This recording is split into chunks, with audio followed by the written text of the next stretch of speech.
just thank you for taking the time to take a look at this topic, which I feel pretty passionate about. Before I start, I just wanted to also say that I wanted to give you some information about depression and about the workplace and mental health. You'll see some anxiety stats in there as well. And please stop me if you have a question or a comment or something doesn't make sense. This really, I wanted to give you information, but open up the conversation about what's going to be helpful to you and what you need. I also wanted to draw your attention to what's on the desk, and for people on the phone, you may not have this, but there are some buttons that say Mental Health Awareness Matters, and these are for you to take. In the month of May, it's Mental Health Awareness, and we'll be talking more about that. The green ribbon is the symbol that is used for mental health awareness. I have one up here, but I'm not going to put it on. Last time I put it on, they stopped me in security because I forgot to take it off and I had to throw it away. So I have it here, but I'm not going to put it on just because I know I'll forget to take it off again. So with that, why don't we go to the first slide? What we're going to look at today is we're going to define what is mental health so that we can understand the continuum of wellness to unwellness. We're going to talk about something called before stage 4, and we'll get more into that, but it's a concept of looking at mental health as we would physical health. Again, a continuum of wellness, and that we want to start to take a look at people in stage 1 versus stage 4. We're going to share some reasons why it would be important to address mental health in the workplace. I'm going to present 2 programs, one called ICU, which is a play on words, and a Right Direction program. That these are free programs that you may want to think about how they could fit into your organization. And I'm also going to provide some mental health awareness resources that are free that you might be able to utilize in May, because May is Mental Health Awareness Month nationally. Okay. We can go to the next slide. So what is mental health? Does anybody have any thoughts on what mental health is? How do we know that we're feeling good, feeling well? And how do we know that when we're not feeling very good? Well, one of the things is if we're feeling good, and again, mental health is something that's not stagnant. We all have feelings that go out through the day. We may feel happy one moment, sad the next, feel anxious about doing a presentation, feel okay as it gets started. There are different things of how we kind of move through the day, and our ability to navigate how we feel is one of the biggest markers of feeling well. We're all going to feel anxious. We're all going to feel sad. We're all going to have moments in our life that life gives us situations that throw us off balance. Deaths, divorces, promotions, happy, sad. So what makes us well and what makes us unwell? It's our ability to, not yet. Well, I'll just keep talking. We can go to the next slide. That one, right. So it's our ability to engage positively in our relationships. Do we have friendships? How do we feel about our relationship with ourselves? How do we feel about our relationships with our family and our work relationships? And I talked a little bit about how we can adapt. You know, I may have a discussion with a coworker and not like what they say. How do I deal with that? When we start to see some symptoms of unwell start to occur, start to erode our ability to navigate daily life, we start to see that people disengage. They disengage from their relationships at work, at home. And disengage can mean usually you have somebody in a meeting that talks and shares ideas and takes initiative. They start to back down. They start to back off. They're silent in meetings. They disengage from themselves. They show a lack of interest. So in this area of unwell, you start to see symptoms pop up. And depending on what illness you're moving to, you may see that people start to have difficulty sleeping. They have difficulty concentrating, focusing. Somebody that is really great at returning emails, all of a sudden you see that they're not returning emails. So again, you start to see things that are out of the ordinary for this person, and so they're moving from well to unwell. And I think it's really important to remember that it's not a day here and there, it's not a moment here and there, it starts to become a person's way every day. And so the symptoms start to permeate the way a person sees themselves in the world. So they're moving from well to unwell. Okay, next one. So I think it's really important to know that 1 in 5 Americans will have a diagnosable mental health condition in any given year. Think about where you work. That can add up to a lot of folks that are struggling, and most of the time struggling within themselves and by themselves. Okay, next one. So 50% of Americans will meet the criteria for a diagnosable mental health condition sometime in their lifetime. So that even broadens the spectrum of folks that you're talking about. Okay.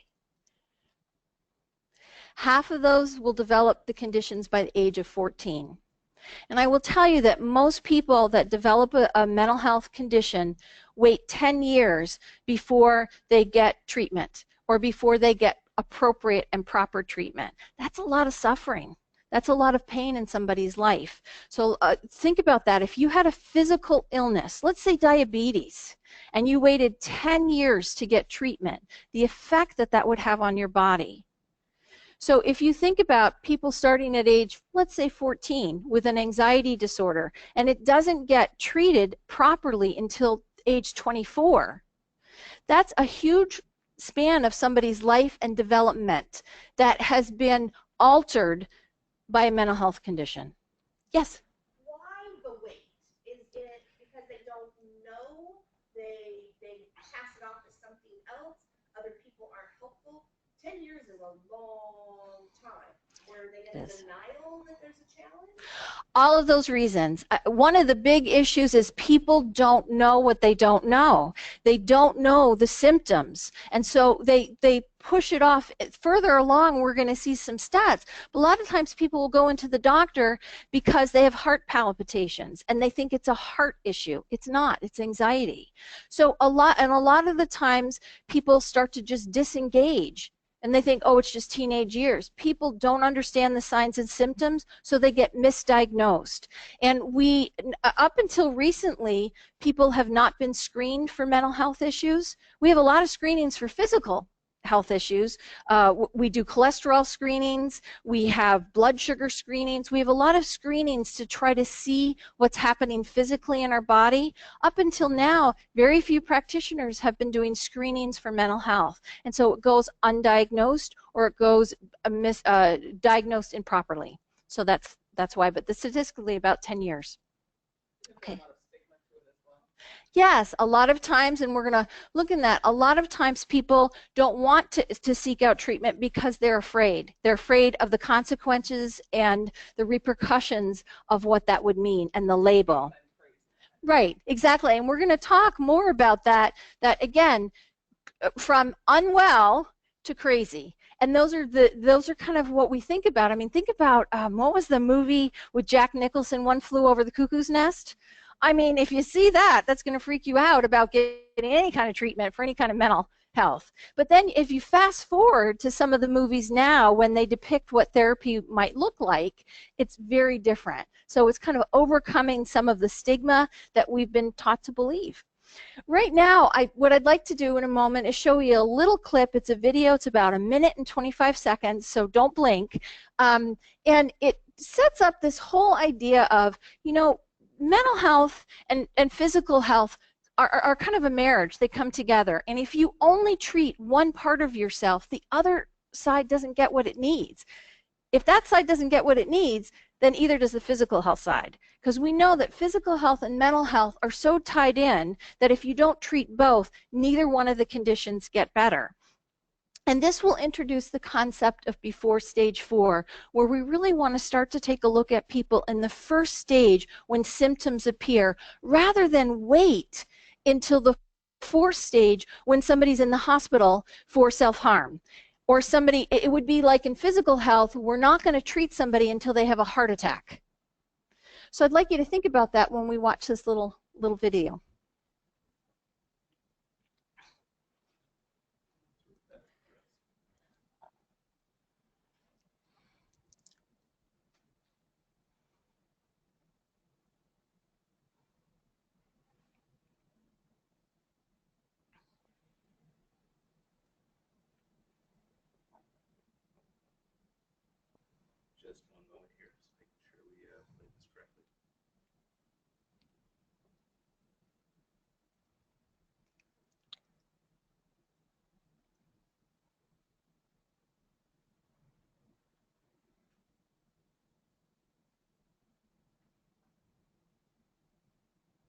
It's a great build-up. It is. It's a good video. Just for the folks online, when people ask questions, just make sure you kind of just summarize the question because it can be hard for them to hear. Oh, sure. That's a great point. Will do.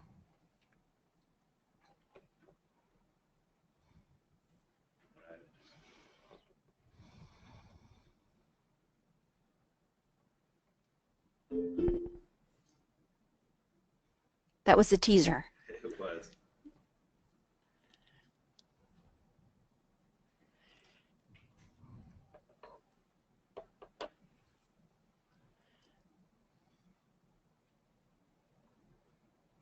Blue sky, that's about a good sign. Yeah. Oh, yeah.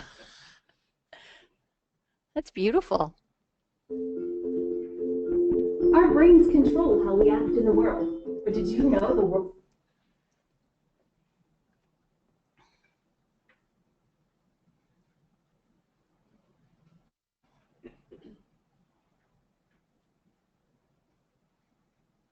Won't start about this, guys. You practiced it a bunch of times, and when it comes to showtime, That's always the way. yes. We're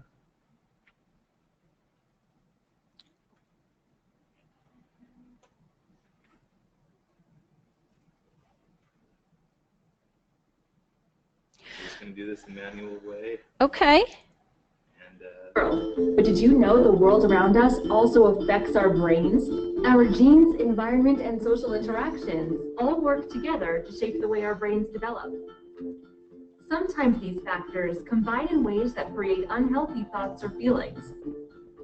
Over time, these unhealthy thoughts and feelings become so unmanageable that we need outside support to get better. 50% of people will develop at least one mental health condition during their lifetime, and half of those people will develop a mental health condition by age 14. Unfortunately, it takes about 10 years for people to get the treatment they need. We don't wait to treat health problems like heart disease or cancer until stage 4. We shouldn't wait to take care of our mental health. The right early treatment can change lives, reducing school dropout rates, hospitalization, incarceration, and unemployment. Imagine what the world would look like if we all got the help we needed when we first started showing the early warning signs. Start the conversation before stage 4. Visit mentalhealthamerica.net to get informed, take an online screening, and better understand your own mental health.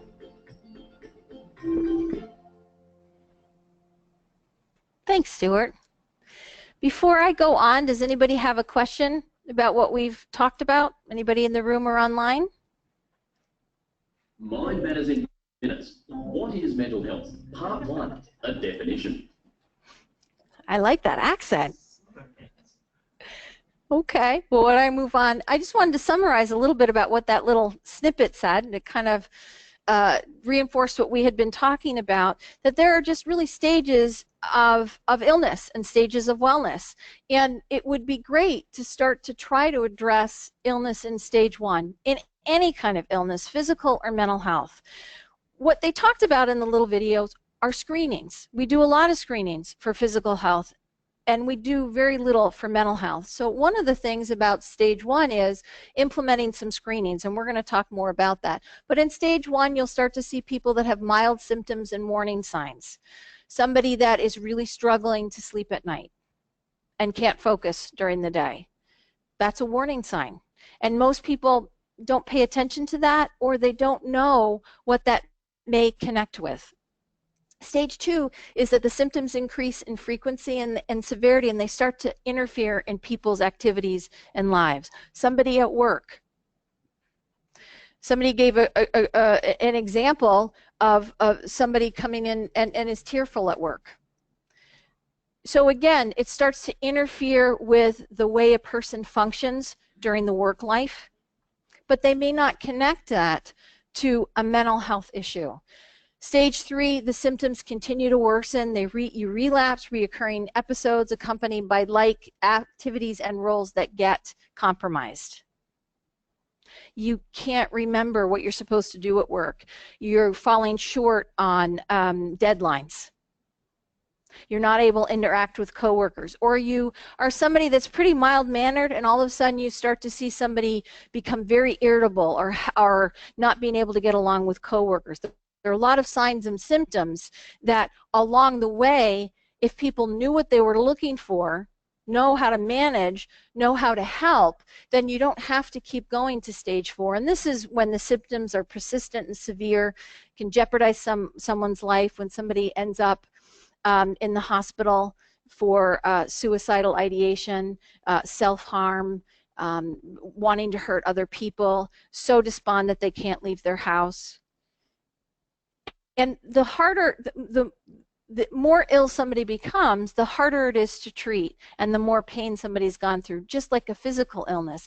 It is nice to catch somebody's heart issue before they have a heart attack. So to really start to liken the two in a similar fashion. Thanks. Did you know that depression affects nearly 14 million Americans during their prime working years? That's a lot of folks. Okay. I think it's important to understand the financial impact to any organization. If you don't address depression, if you don't address mental health in the workplace, it will cost you in the end. And this is only financial impact, but there's an impact to productivity, there's an impact to the person themselves and the people around them. But about 68 million additional days of work are missed by U.S. workers who have been diagnosed with depression compared to those who are not. That's a lot of work days that are being missed. A lot of cost to the organization. Depression is the leading cause of lost productivity in the United States, with an annual cost of $44 billion to employers. So again, what is the cost of addressing it, and what is the cost of not addressing it? Okay. Mental illness, short-term disability claims, and this is for all mental illness, not just depression, but it's growing by 10% annually. It can account for 30% or more of corporate disability expenses for the typical employee. Again, let's take a look at the financial impact if an organization doesn't look at it, doesn't do something to put something into place for their workers. Okay. I love this, the little hearts coming up. But anyway, 2 to 4 times more healthcare resources will be consumed by depressed employees who aren't receiving treatment. So folks that don't know they're depressed are going to go to the doctor more often to try to figure out what's wrong with them. And unfortunately, a lot of the times when they go to the doctor, there isn't a screening done to be able to understand the issue. So most folks will go to their PCP, their primary care physician, and say, I can't sleep. That's the big one. Or I don't have a lot of energy. Or I have these aches and pains all over. Those are real typical complaints for somebody that's depressed. Maybe they'll get some medicine to help them sleep. Or maybe they'll start to take some ibuprofen for the pain and aches. The pain and aches aren't going to go away because the ibuprofen isn't going to address the chemical changes that are happening in the person's body. It may help mask it because it takes away some of the aches and pains, but it doesn't take away the underlying cause, which is depression. And to think about it, then your healthcare costs as an organization will go up as well. Okay, next one.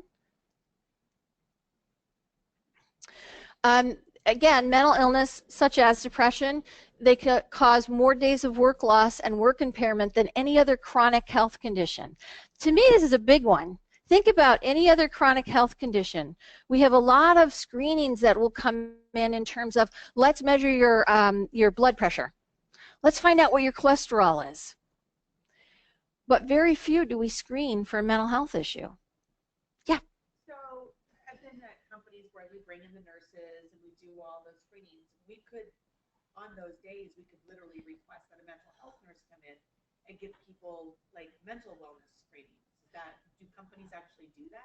Yeah, so the question was, can we as an organization bring in a practitioner to do some mental health screenings?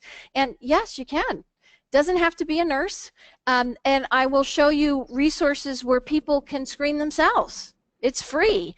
They can also go to their PCPs if they would feel more comfortable and request a depression screening.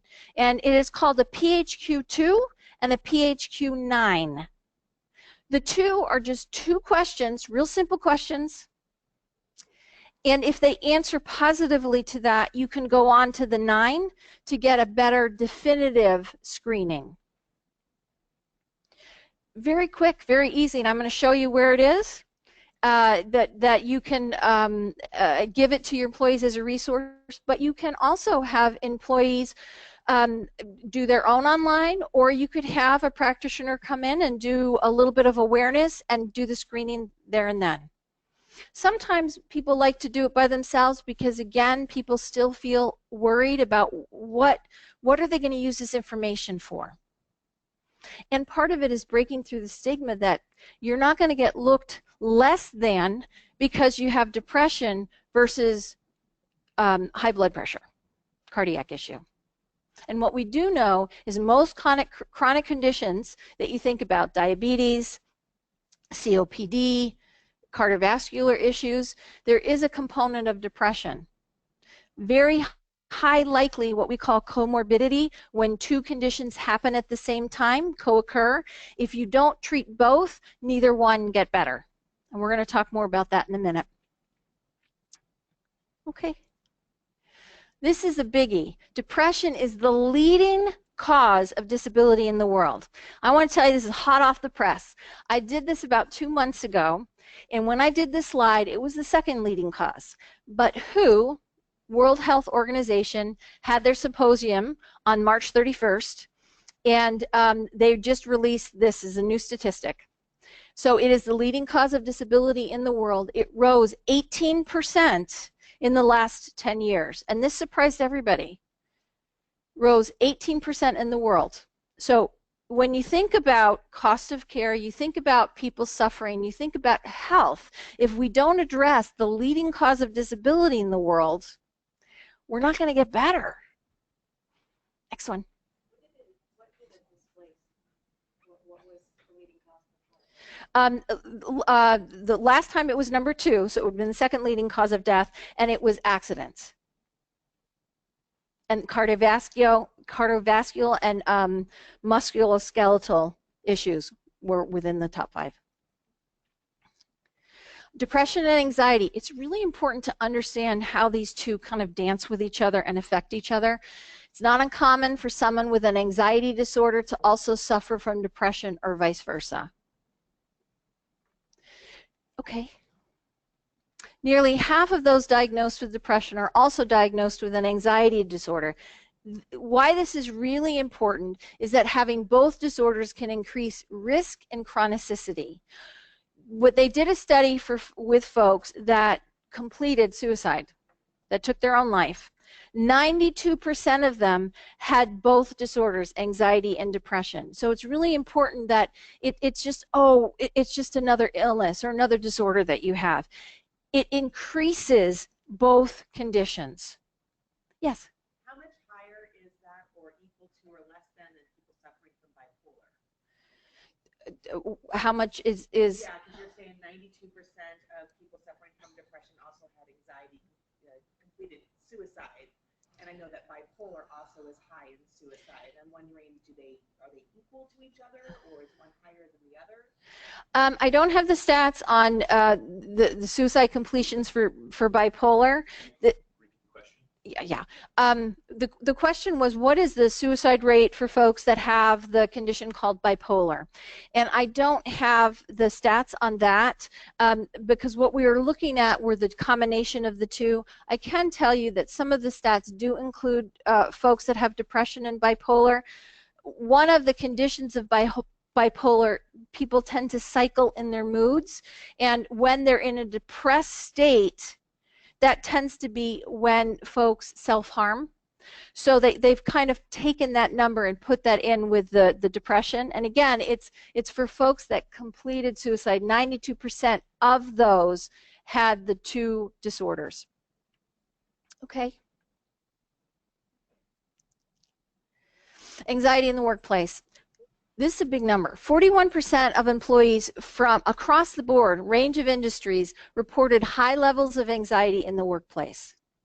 So this brings us to some way to think about it, that it's not just a person in a vacuum. It's also environment. Mental health, just as physical health, isn't just about a person in a vacuum. It's about how they interact in the world. It's also about genes, what they were given when they came into the world. So it's all these factors that kind of come together. And you can hear people say, man, my workplace is so stressed. When I get home, I feel great. Well, there's something to that, you know, and workplace stress is a very high percentage of people that say that's what's driving them nuts, if you want to say. And we don't like to use that term, driving them nuts, but that's what you'll hear a lot of people saying. So there is something to the environment that you're in, and it's also something to think about and to take away from today. What is your work-life culture like? Is it open to people talking about how they feel, what their experience is, or is it not? And I don't mean that a culture has to come out and say, okay, let's talk about feelings today, or let's not talk about feelings today. It's a way of being in the culture, and people know what's acceptable and what's not. And it doesn't mean that you put it on paper. It's really the culture that's lived every day, and maybe one team does it in a different way than another, or one manager does it in a different way than another. It's really about looking inside ourselves and to say, how comfortable are we with this? Because our comfort level gets projected into what we do in our workplace. Are you somebody that someone can come up to you and to talk to you about whatever the issue is? Because if not, people are going to call in sick. They're just not going to tell you what's going on. And it's going to affect what happens. So workplace stress, workplace culture, and workplace environment is a big piece to start to opening up the conversation. Okay. Workplace impact.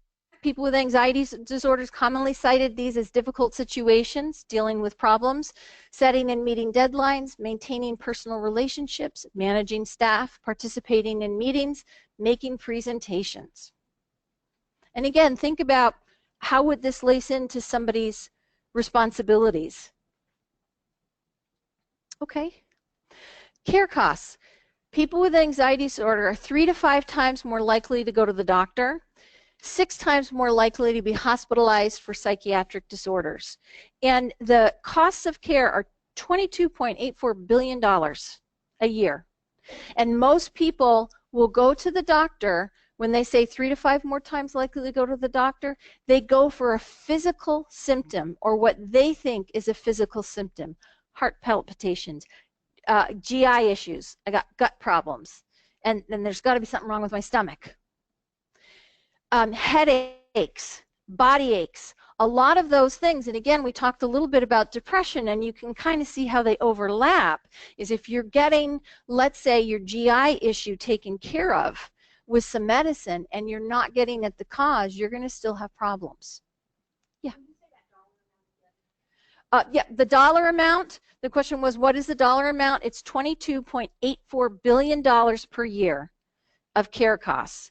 Because remember, people are going back to the doctor because they're not getting better, and they don't know why they're not getting better. And the longer they're not getting better, the worse it gets, and all the way around. And I don't know if you've ever had an issue and then you've tried to figure out what the problem is. It could be at work, it could be your health, and then all of a sudden someone says, oh, is it this? And a light bulb goes off. Wow, somebody understands. That's what it's like to keep going back to doctors and to say there's something wrong with me, and people say, no, there's nothing wrong with you, or let's try this, and you don't get better. Okay. Health impact.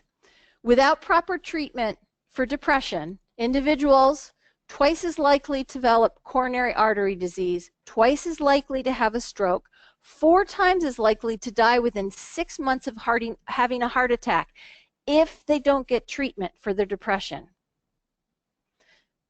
So I think it's important to kind of see that if we don't take a look at depression and mental health issues, how it impacts our physical health, we don't get better, but we also get worse. Okay. This is a little video, and actually it's snippets of folks that experienced depression in the workplace and what it was like for them. I thought it was really important because we all don't experience illness the same way. And a lot of the times with mental health issues, we don't know what the other person experiences because we can't see it. You know, with a broken arm, you can see somebody's in a cast, but a lot of the times people are afraid to share what's really going on inside. So I thought it was really important for us to kind of get inside somebody and see what their experience is like. Okay.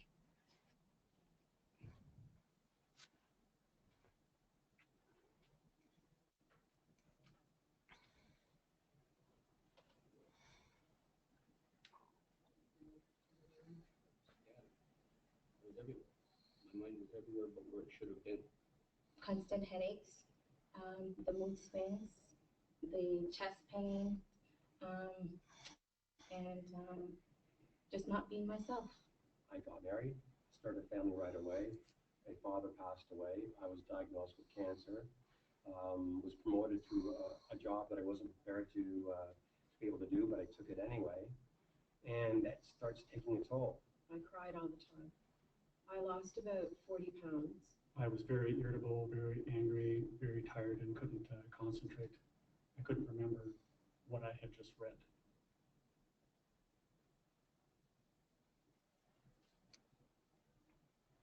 Got up in the morning, got dressed, drove around the block twice, went home, went to bed, cried. It basically felt like my head was being split open. It was kind of graphic, but it felt like it was being split open and it was actually on fire. Getting home from work after a long day, circling in the backyard with the drink in one hand and crying. It was a battle to survive every day. It got to the point where breathing was an effort.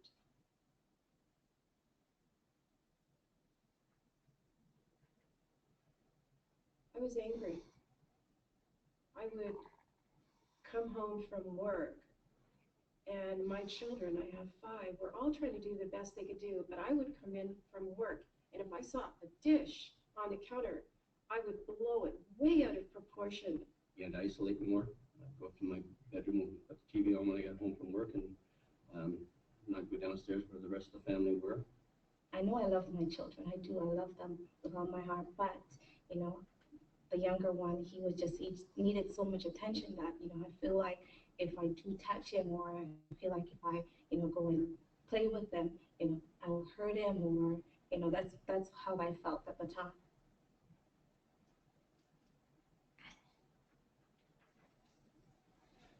And I responded in behavior that was upsetting to other people. I know that they didn't like what they saw, which was someone who was angry, irritable, frustrated.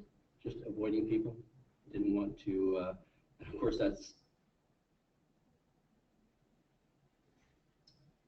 pretty crucial to what I do. But if I didn't have to talk to somebody on the phone or if I didn't have to meet with somebody, if I admitted there was a problem within me, that was a sign of weakness. And God, if I'd show a sign of weakness, then it was the whole paranoia that somebody else would be able to take over what I had in terms of my responsibility.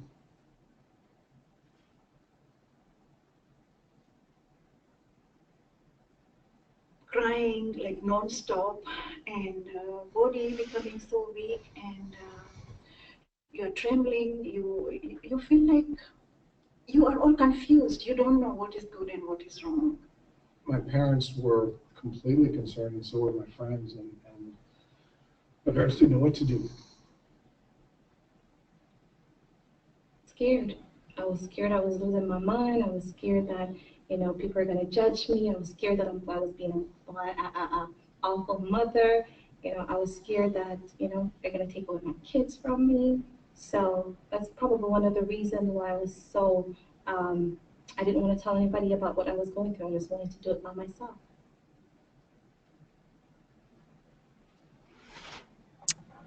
Anybody have any thoughts or questions that they wanted to say before I move on? I've always kind of heard the statement that the strength really is in seeking the help, and that that's really a sign of strength as opposed to ignoring it, and that it's harder to ask for the help than it is to stay where you're at sometimes, and that's what prevents people from moving forward. That's a great point. The point was that sometimes the hardest thing to do and the strength is asking for help. And that is the hardest thing to do, because what you saw that people were talking about is they were afraid of how they were going to be received. They were afraid that somebody was going to take something that was theirs, and it could be their kids, their job, but fear was really preventing them. And it takes so much courage to say what your experience is. But think about those folks in the video, and think about them coming to work every day and how that impacts what they have to do in their work, and how that impacts their coworkers, and how that impacts their bottom line, and how it impacts your organization's bottom line. Again, just this concept of what depression feels like and what other people see. And we can just go through this quickly, but if you're somebody that inside you're feeling deep feelings of sadness, what you show sometimes to the outside world is that you're withdrawing from the team and you're isolating yourself. Loss of interest in work, you're showing that you're indifferent. Now, you think about that. That word indifferent is kind of a negative connotation. So if you're labeling people by just behavior without understanding what's underneath behavior, it really takes away from getting at the person's needs and also addressing the issue in the workplace. Remember, behavior is purposeful, but it doesn't mean that it's always showing you what it's about. Lack of concentration, putting things off, slowed thoughts, missed deadlines, difficulty thinking, accidents on the job. This is a big one too, depending on what industry you're in. Accidents on the job. People get hurt. Forgetfulness and trouble remembering, seem scattered or absent-minded. And again, if you're thinking about, gee, how do I help somebody correct an issue at work? If we're doing a corrective action, or if it hasn't gotten that far, but I need to help somebody stop missing deadlines. If I don't get at the issue, the deadlines are going to keep being missed, or you're going to start to see other behavior that's trying to compensate for the real issue. Yes? Probably employees have no clue how they're being perceived by their coworkers. That's a great point. One of the problems is that employees don't know or understand how they're being perceived. So again, it's this vicious cycle. They want someone to see them, but they don't show it. Those who are perceiving don't know how to address the person has the problem. Exactly, and those that are seeing or perceiving don't know how to address the problem. And so it's this vicious cycle. Nothing gets better. And the workplace culture, the workplace family starts to get ill. So you have continuum of wellness in the workplace and the culture, and then it moves towards unwell. Because then what happens is you've got teams, and then you've got resentment. Well, they're not pulling their weight, or I don't like them, or they get preferential treatment. Whatever it is, you start to move towards unwellness in your workplace, and that only reinforces this piece. Okay. Again, some more lists of, again, what it feels like, what it looks like. We can kind of go through the next one. I just gave you a whole bunch of things to kind of think about in your work, to take a look about. Again, you know, if you have somebody that usually is pretty even keel and you're starting to see that there's some irritability with interaction with coworkers in meetings, it's something that you may want to think about. And again, we tend to come to people and say, what's the matter with you? Instead of said, what's happened to you? When somebody says, "What's the matter with you?" my initial response is to close in. I got to protect myself. They're coming on, right? My gut clenches. But when I say, "What's happened to you?" the response is I feel a little bit more open because somebody's seen me and wants to know what's happened to me. It also shifts perceived blame. Most people feel blame for their symptoms when it's mental health. We don't for physical health, but a lot of the times for mental health we do. So if I say, "What's happened to you?" the perceived blame is back on me. Oh, there's something wrong with me. What's happened to you, the perceived focus is external. Something's happened to me and I'm adjusting to it. Just that shift in the way you interact with your coworkers or if the way your managers interact with the folks that they supervise will be a tremendous opening. Just that little shift in the way a person thinks and the way they interact will produce results that are pretty dramatic. Let's take a shift. And again, you can read those lists on your own. The impact is untreated or poorly treated symptoms of depression affect work performance and productivity. And again, if you're not treating something appropriately, that's what I mean by poorly treated. Okay? Effects on work performance and productivity. Again, sleep problems, lower quality of work, lack of concentration, procrastination, more accidents on the job, deadlines not being met, aches and pains, you have a lot of trips to the doctor, increased healthcare costs, irritability or tearfulness, poor relationships with coworkers, low motivation, presenteeism. That word means that you're there, but you're not really there. You go to work every day, but your mind is somewhere else. You're not able to focus. And there's been a real push on this word or this concept that people show up to work, but they don't really show up, and how that affects work life. Okay, next one. Depression is really very common. 1 in 10 people struggle with depression. Despite advances in treatments, only 1/3 of people with a diagnosable mental health condition seek care. More than 80% of people with symptoms of clinical depression are not receiving any specific type for their depression. So people are there, they're ill, and they're getting worse. Because people don't know the signs and symptoms, they don't know how to access care, and when they access care, they're not properly diagnosed. Okay. So what do we do about that? What's really important is people need to get informed. We need to let people know what signs and symptoms are, what mental health is, what wellness is, what unwellness is. We need to get people screened. We need to increase our screenings with their primary care physicians. There's a big push now, and also in the healthcare industry, reimbursing providers for their time. So now that they are also being reimbursed for their time for screening. There are different screenings for different type of mental health. There's also screening for workplace stress and workplace anxiety to pinpoint, gee, where's this coming from? What's my environment about? I know from my genetics that maybe I'm predisposed to depression. So what are the warning signs? What kind of workplace is going to be a better fit? What work structure is going to be a better fit?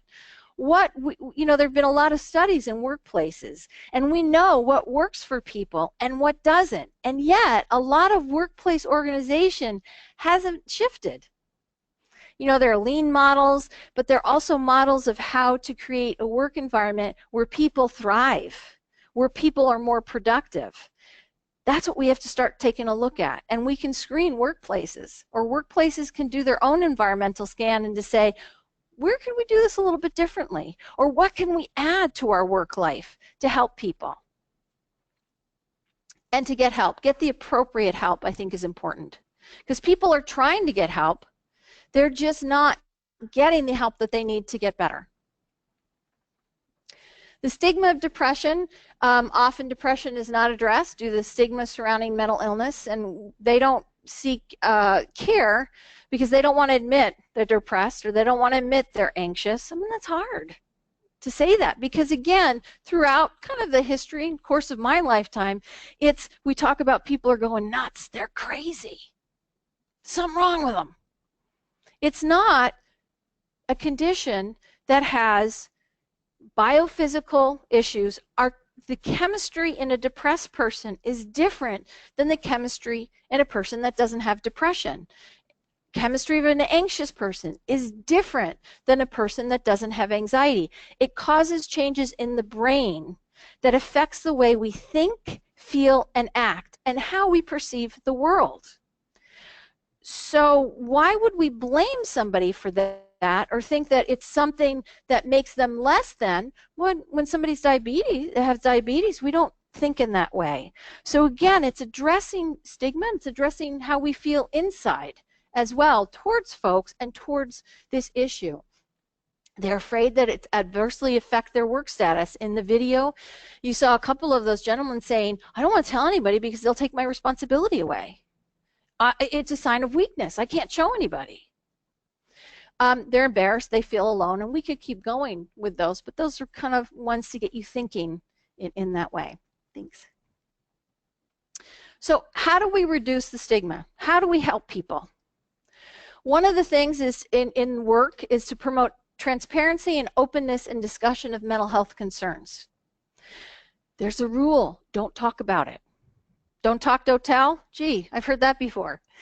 Again, if you don't talk about it and there's an unspoken, unwritten rule that you're not supposed to, then people don't. So one of the things is promote education, promote awareness. That opens up a conversation, just like we're doing today. We're talking about it. Encourage symptom management through early recognition. If people know what they're looking for, they can ask for the help that they need. And the other thing on that is that it's okay to. Support employees when they seek assistance.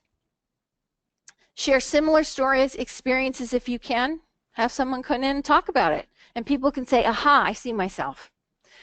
That's also giving people permission to know that it's okay to have their experience and to get well. Reach out to the human resources and or employee assistance programs for support on how to have these conversations.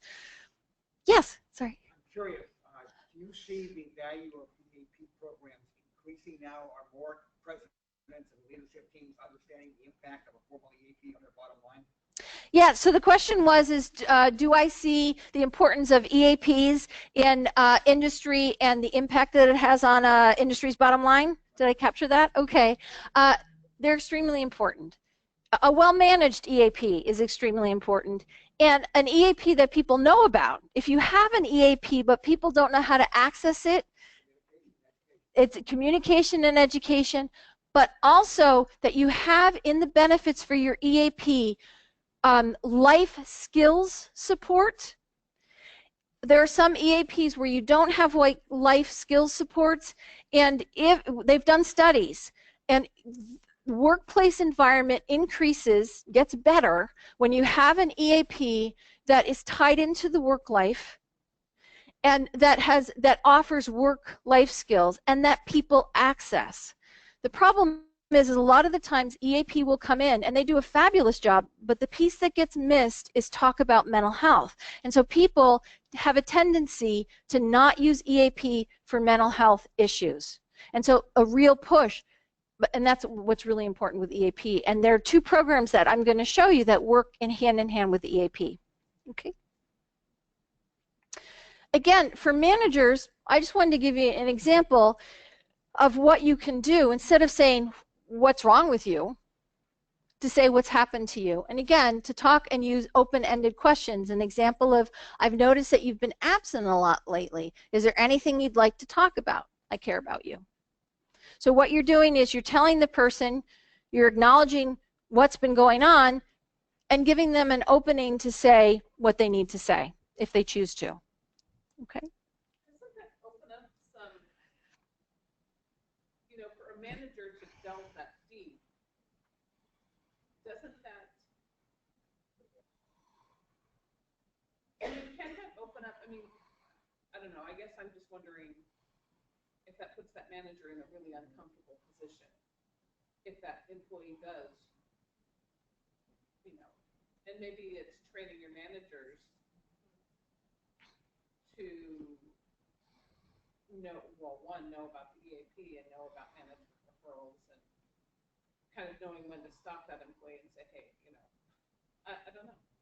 That's a great question. So the question is, wouldn't that kind of put the manager in an uncomfortable situation if the employee opens up and talks about what's going on? Yes and no.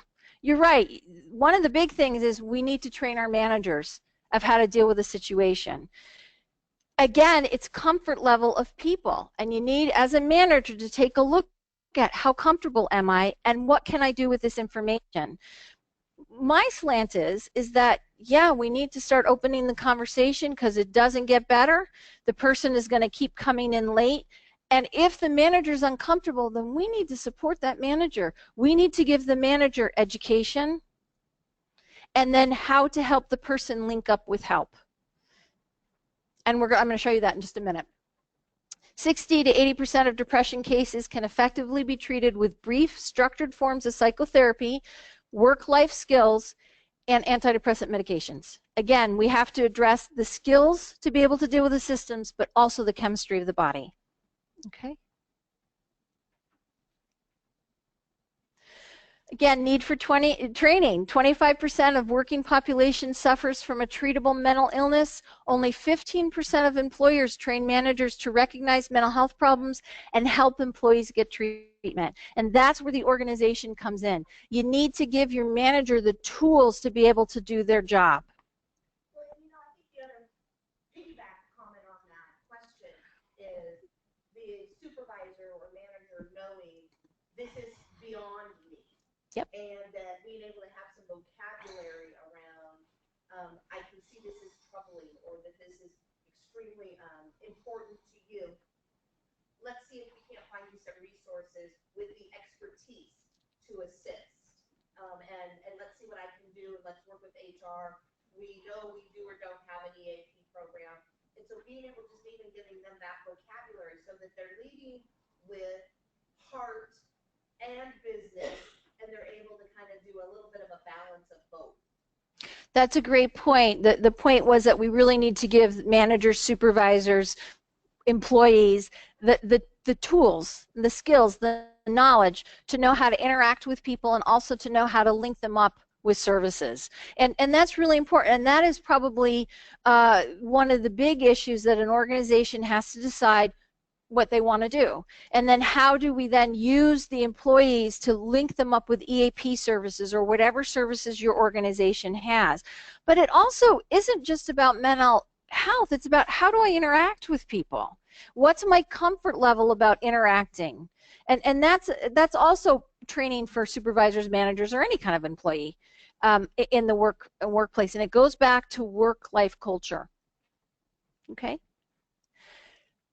This program is called Right Direction. I love this bear, but and that's kind of their symbol is depression can be unbearable. So it's called the Right Direction, and it's really an educational program to raise awareness about depression in the workplace, promote early recognition of symptoms, and reduce stigma. This is a free program that your company can just go in online and start to use it. And we're going to talk a little bit about that. If we can go to the next one. Again, we've talked a little bit about that people struggling with depression will be less impaired at work if they seek help. Right Direction can help reduce the strain on both the employees and company resources. That's a big one. So you've got all this energy with managers, with what's going on in work life.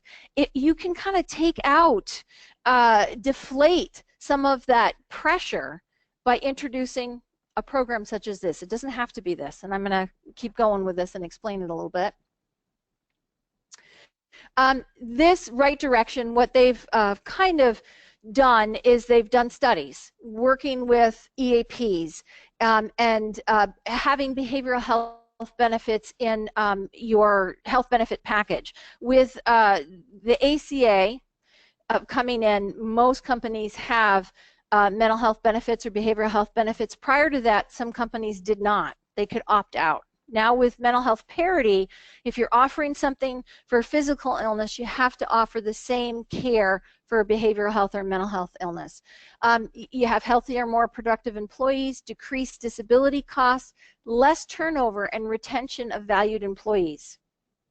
It's really important to think about. Sometimes people leave a work environment because it's too stressful for them. It's not a good fit. And the amount of money that a company puts in training, in hiring, is high. So it's really important to retain employees. So this is what it looks like if you go to the website. I just wanted to show you what it goes. It has a whole library of really valuable information. It has where you can plug in, you can take it and plug in your EAP contacts. It's a canned program. That's free. You can go in, you can put your company logo on it, you can work it in with EAP. They have trainings for managers online. They have trainings to be able to present to upper level management to kind of say why this program would be helpful and effective in your workplace. But I wanted to give you a screenshot of what it looked like for the employer. Also has other trainings as well, other resources for the employer. It also, next one, again, it kind of shows you what the employee would see. It's kind of a neat, they take this bear theme and go with it, but this is what employees would see, and they have different places where they can go for resources. Keep going. And so it's really important to think about that. Gee, how would that work in my company? And one of the things is, how can managers, we talked a little bit, the role of supervisors or managers, how can they lead the change? Well, they have to get behind it first. You know, you have to see, is my workplace culture and the managers that we have, is this something that they're going to be able to do, or is this something they just don't feel comfortable with? A lot of the times people don't feel comfortable kind of getting past the work mask in a way. So it's really important, and it's okay. You don't want to cause more stress for people, and some people may feel more comfortable or better at being able to engage in employees that way, or you may want to just use EAP. It's really up to the company culture. But really the big thing is recognize some of the signs and symptoms. Try to feed that back to people. And then lead in the right direction. Then whatever your company decides, go in that direction and have it be consistent, and have a workplace environment that it's okay to access care, and it's okay to understand what signs and symptoms are. And to also, it's really important, because we talked a little bit about managers, the job is not to diagnose an illness or to fix it. It's really about to intervene if you notice a performance issue, and then try to help the person get to the next step. Okay. This is what the employee would see on the website. It's really kind of non-threatening. The employee can go on and they can navigate all of these things.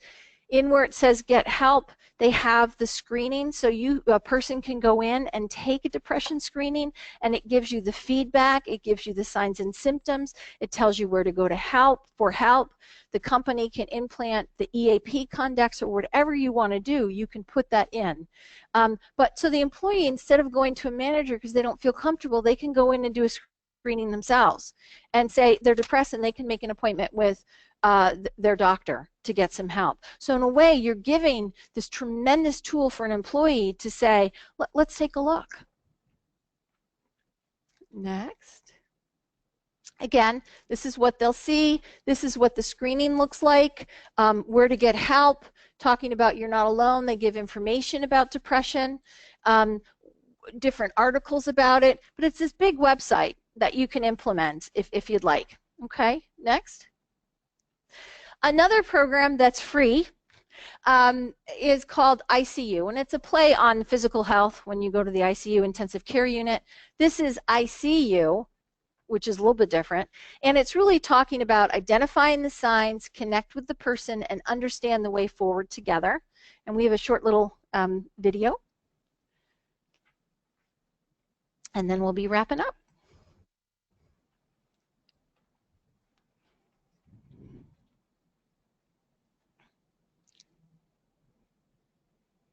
At times, life can seem to become more challenging and hectic for some of us.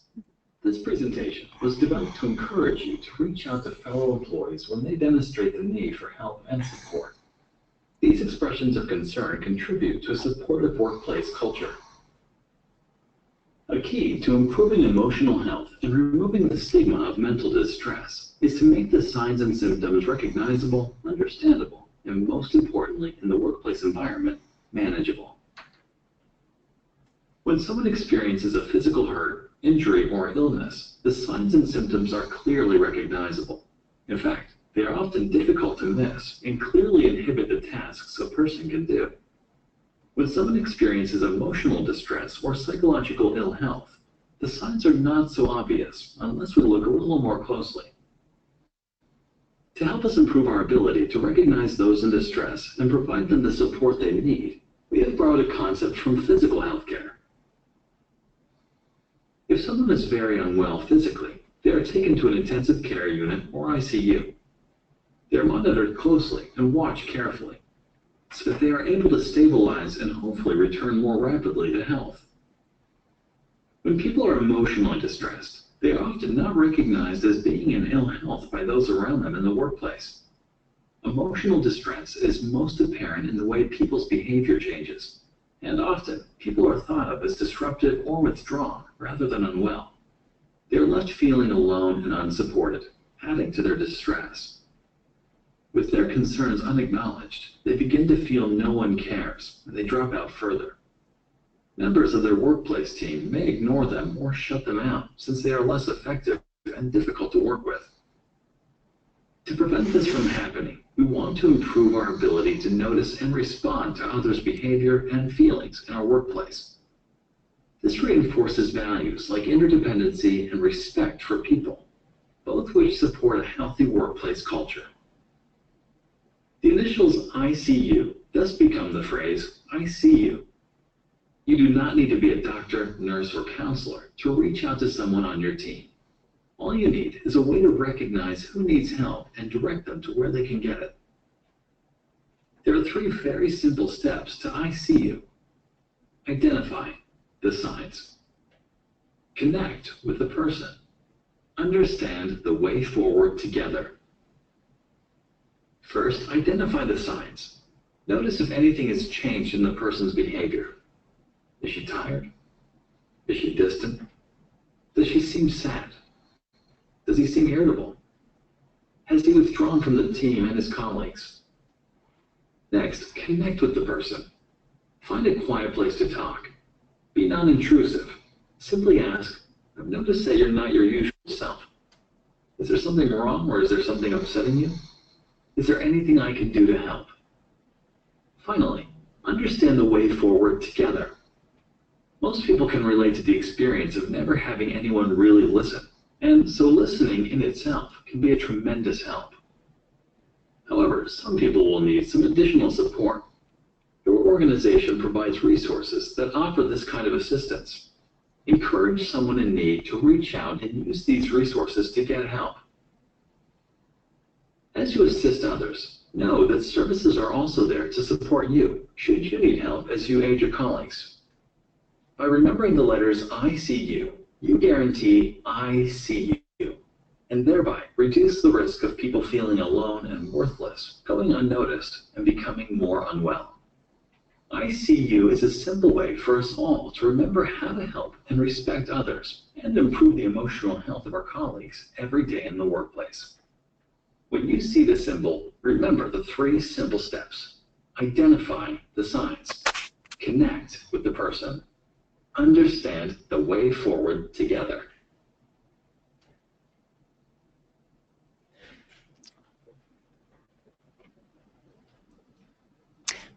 Does anybody have any questions or comments on that video?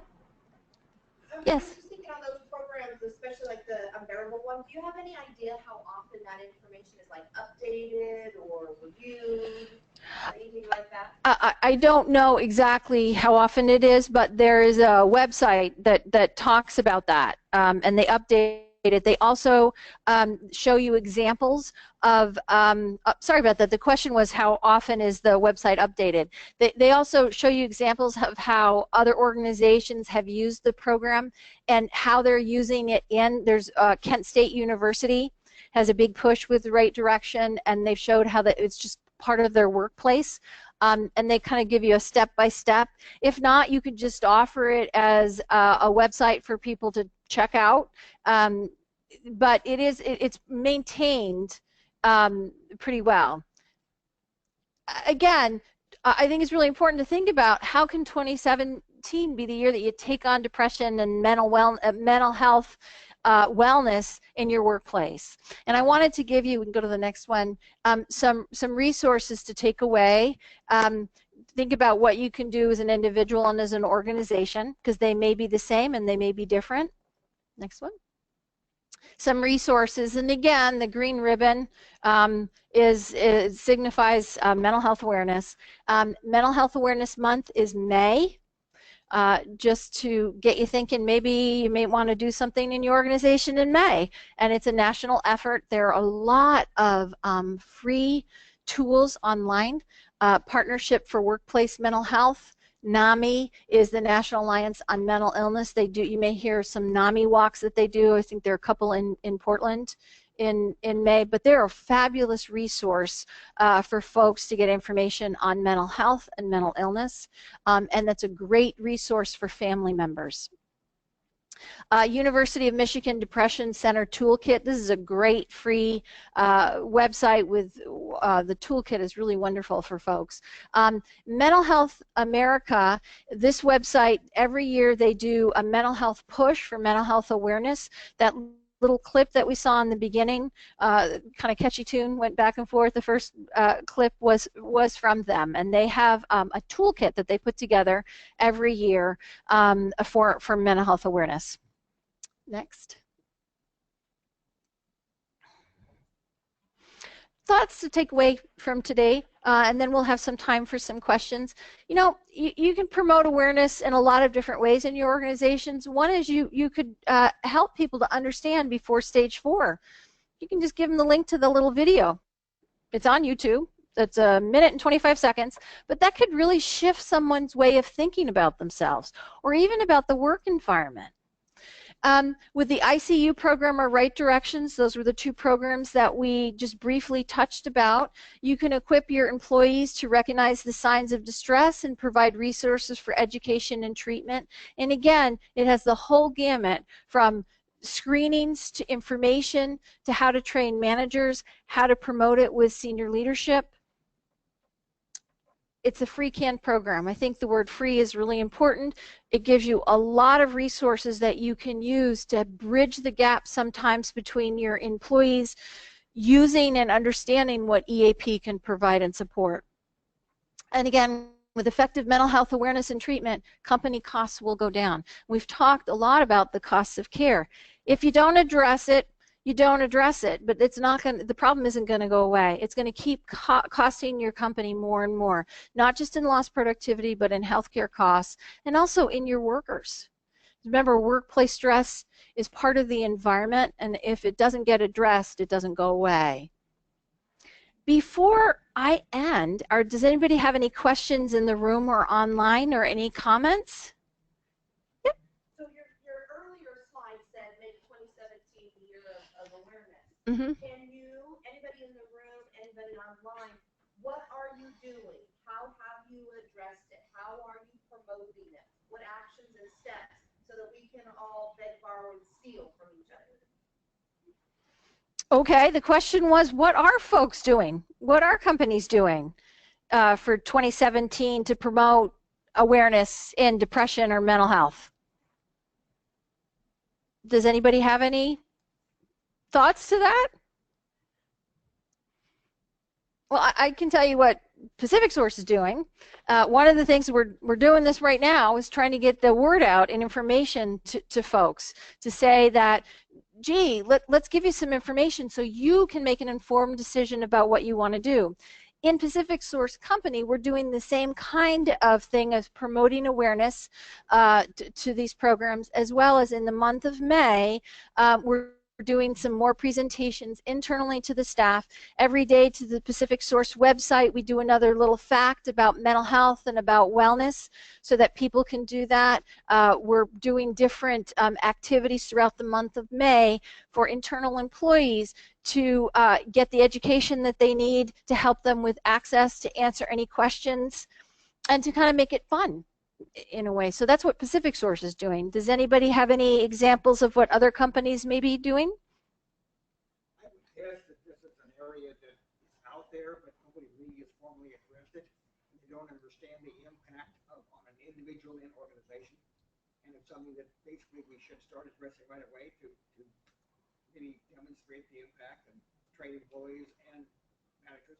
So the comment was, which I wholeheartedly agree, is that maybe the information is out there, but that people don't know it, and that as a company, we really need to start taking a look at it, addressing it, and giving it to people. And that's really one of the reasons why I thought this idea was great, is to give people information. If you don't know something, you don't know something.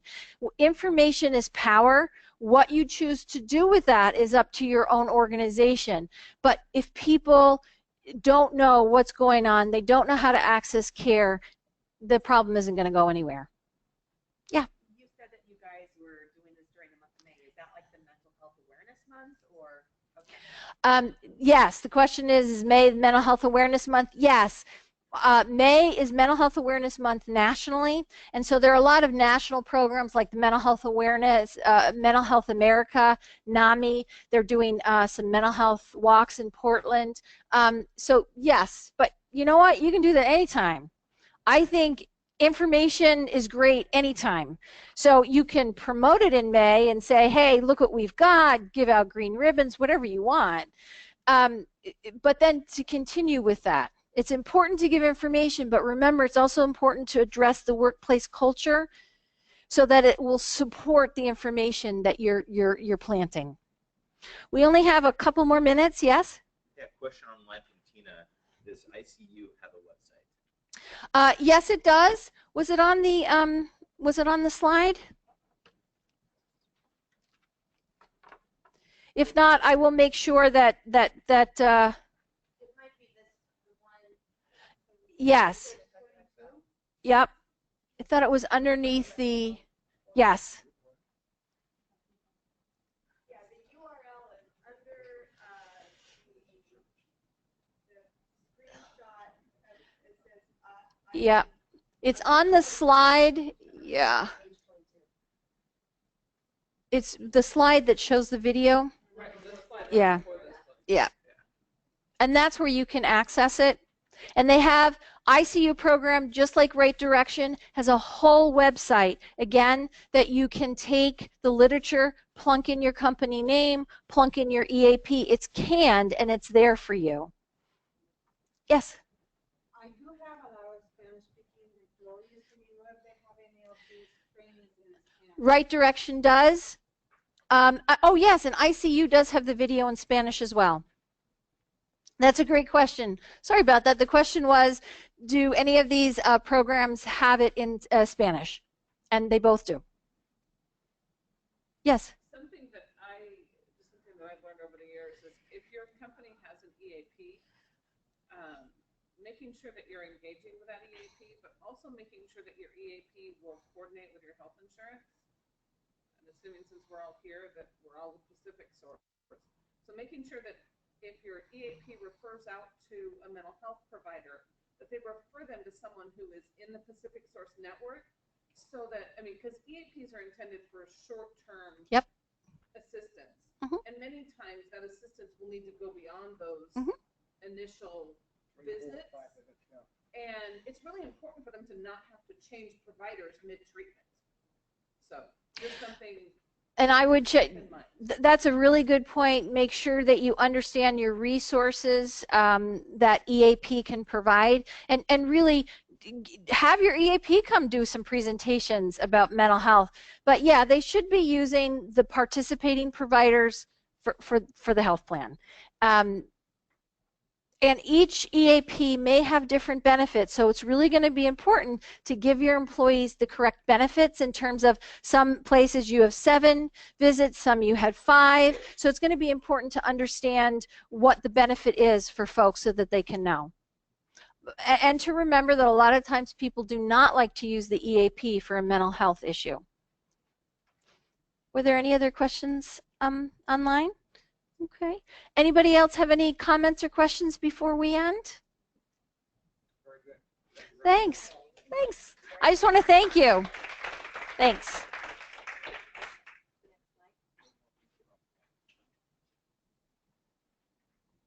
Thank you all for coming. We really appreciate your time, your attendance, your candor, and engagement with everyone in the room today and online. We do have another one coming up. It's going to be self-insured versus fully funded, which is right for your business. Mark Florian, who is our Vice President of Actuary, he's going to be giving that presentation and leading that conversation. I think it will be really interesting. He is not your typical actuary. He's hysterical. So he will actually make it a very fun and engaging conversation. So hopefully you can join us for that.